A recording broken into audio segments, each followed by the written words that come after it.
what better way to kick off Smash Ultimate than here at Genesis number 6? No doubt about it, my man. Let's go. Light taking on Pandarian. Pandarian, a very impressive Pokemon trainer. Do not sleep on this young man. Ever. He can definitely make some waves, but Light, I mean, this is a guy who's already just gotten so much acclaim and respect for what he's able to do in a short amount of time that we have had Smash Ultimate out. Really considered one of those top 10 players and somebody expected to get top 8 at this event, but it all starts with getting past this young man Pandarian as we start things off. Pokemon Stadium number 2. Pretty even footing thus far. That's right, man. This match is kind of starting out the way you think it would start out on paper. You go Squirtle, obviously, to put the easy damage on Fox. Fox certainly combo food, but the same could be said for Fox. As we've seen in the past, he turns one hit into multiple hits, man. But, you know, before we even talk about multiple hits, we got to talk about this character named Ivysaur, or I guess Charizard. Both of those two on the Pokemon trainer's arsenal, the heavy hitters, the ones that are going to clean their plate. But, damn it, Light looks like he wants to clean his, too. Yeah, you talk about heavy hitters, man. He's taking some heavy hits. Light is in full control now. Now, he has to be careful. Obviously, 85%, you know, that's nothing to Charizard. It kind of eats you up. But when you just space those back airs so efficiently, Light putting on all the pressure, knowing that, all right, I got you on this left side. Let me keep you trapped, man. And that is the efficiency that you see from Light. That's right. I like that. That was the rudest reflect. Like, that's right. No, good, sir. That's yours. It is. Ooh, whip it. Okay.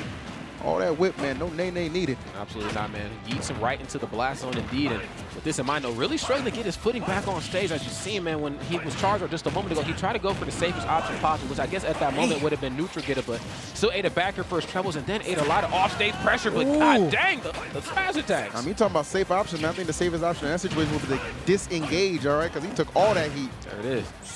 Okay, about one under. Oh, nice. I love the percent starting to build up here. It's like Pandarian starting to get a little bit more comfortable here in this match. Oh, I mean, you make it this far in the bracket, man. You definitely got. I mean, it ain't, you know, it ain't by accident. So you already know this young man came to play. Light, struggling just a little bit, but he just goes up with the rawest of up smashes, man. That is a young man with zero fear, and now with a real opportunity to extend this lead. You know what Fox can do at characters at light percent, especially this big body of Charizard. Oh, don't ever air dodge right into him. He gets to throw and resets the situation. Oh, struggling so much. Now, before he would snap ledge, go for neutral grid, eat a lot of damage. Now he's wanting to recover high, and obviously the assault is just not stopping here. Light, as we've seen, I mean, he just pushes it. Yeah, this is those kind of situations where you don't want to allow Light to have such a lead on you, because it's just like you said, he just kind of pushes it to the maximum. He's just somebody who's just really hard to stop when he has that momentum flowing. You're seeing this perfect execution again, left side being locked down, and they just elect to go for the grab, because why not? He's got you shook a little bit, but I love that pivot grab. Another back throw kill for Pandarian. He has been finding his way through, trailing about 84%. So this isn't something you can't make up. Obviously, you know, Fox can be susceptible to some of those combos, but you got to play this one pretty close to the chest. We want to hope of bringing this back. Absolutely, but you got to keep in mind, man, when you play against a character like Pokemon Trainer, you are fighting against 3 different matchups all across the board. Regardless if you win each one of them or not, there are different aspects you have to take into consideration. On Squirtle and Charizard, it's really easy to smother them with buttons, but Ivysaur, if he has it scouted out, his grab's a little bit longer than your reach. He will try to go for a pivot grab. Ivysaur, he's definitely like the comeback mechanic of this character. We've seen that a couple times already through this event. Shout out to Levin. Made a big one on Kofi earlier. With that air dodge, not going to be costly. Really good recovery on Ivysaur. Ooh, a little bit of an awkward angle off the up smash. But my man still living, however, going to trade that nair off stage with a back air. So Light, again, this is what Light does so well. Listening. He'll control the stage to a point where when he gets you off, it's just all about just lockdown and just putting on a ton of damage. So that's where somebody's so deadly. They're deadly controlling the middle of the stage, and then when you're off stage as well, he's taking a bunch, man. It really reminds me of how Zero used to kind of play with his Diddy Kong back in Smash 4, man. You're trying to get back to the stage, you're still taking a ton of damage. Yes, because the neutral is so nice. If you get back towards center stage, chances are you've gone for a high recovery. But I mean, do we need to talk about Ledge Trap Diddy anymore? I mean, I'm glad it's not here. I mean, I'm glad it's a more even. I'm glad it's a more even playing field. But yes, Ledge Trap Diddy was certainly something to marvel at, depending on who you ask. For sure. So I don't know, my man getting a few tips right here, man.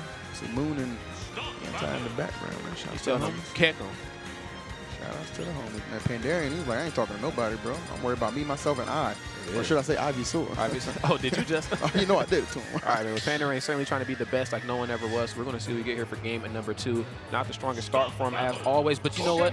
Game number 2, man, that's your time for adaptation. He started to figure things out towards the tail end of that match. He got his footing. He got his spacing correctly. I think most notably that pivot grab is what kind of sealed the deal for him. So we'll see what we get here for this game number 2. He's starting things off with Squirtle again. Not exactly sure what the method is to this madness, but I want to see more of his Squirtle. I feel like Squirtle just has the ability to combo Fox. Obviously, not a lot of hard-hitting moves, not enough to really KO Fox, but at least enough to rack up the percent and do have to work that Charizard and Ivysaur might not be able to. Exactly, man. Ivysaur and Charizard definitely have some nice KO moves on them, and of course, as you said, Squirtle, man, low percents. That's kind of where you want to get your footing, man. But speaking of footing, he cannot find any. Trying to get it back to the stage, but just locked down again from Light. However, I like that, man. That aggressive response from Pandarian is going to get him right back in it until the Nair up smash confirmation. That's right. We've seen that. The tail is old as time. It's been going down since the beginning of Smash. Man, you get hit with that Nair, you know you're about to get thrown into the mix. They never told a lie.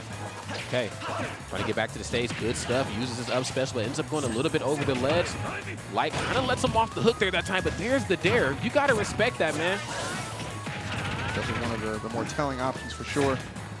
Oh, I love what Light is doing.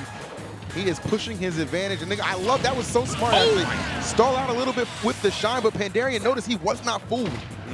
Yeah, definitely on the up and up about the competition. And again, I spoke about it when the match first started. We're starting to see it here. Live, locked, and loaded. The Squirtle putting on some damage, switching back over to Ivysaur.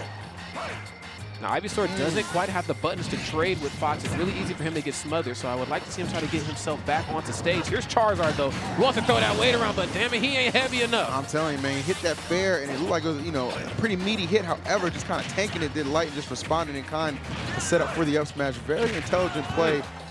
Light really fundamentally just sound. Okay. Not really. No, he's not forcing any kind of issues, man. Just kind of responding to anything Pandarian's trying to get done. But responses, man, going to Pandarian. I love this back and forth interaction, man. Pandarian came to play. He wants that game 3, Rod. He might just get it. He might, man, but he got to get his feet, all 4 of them, back onto center stage here. As you see, man, the advantage is just not stopping. Light gets one button, turns it into mini buttons, gets the Nair right into the forwarder, but then gets another Nair once more. God dang, it looks like Pandarian's trying to take a page out of Light's book. Yeah, for the most part. I mean, I would like to see, you know, Pandarian kind of play the long-range game versus Fox, too. Yes, Fox is a terror up close, but, you know, far away, sometimes he can get kind of outranged. Oh, but we'll never even get the opportunity to see it, at least not on winner's side, EE. I mean, you was talking about up close, man. That was up close and personal.